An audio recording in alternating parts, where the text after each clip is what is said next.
Pri Puntu se zdi, da ima Fiat nekakšno krizo identitete. Prejšnji se je imenoval Grande Punto, ta se imenuje Punto Evo. Osnova je ista, a so ga vseeno izboljšali na vseh področjih.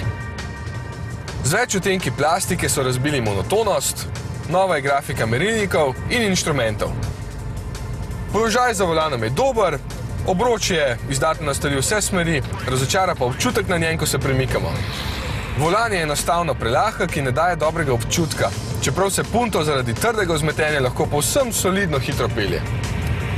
Ker majhni dizli niso bistveno bolj varčni od primerljivo zmogljivih bencinskih motorjev, se nakup takšnega ne splača vedno. Če boste le poslušali njegov zvok, se na avtocesti verjetno nikoli ne boste peljali hitreje od 130 km/h, ker se takrat motor vrti s 3000 vrtljaji.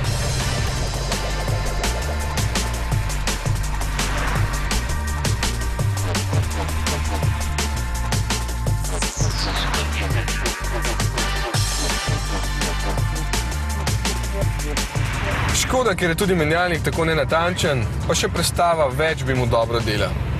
K sreči pa ima Punto veliko izbiro agregatov za vsak okus. Če vas ta ne bo navdušil z zmogljivostmi, vas bo z obliko. Ta stane manj kot 14 tisočakov, podobno zmogljiv bencinski, pa še 1000 in pol manj.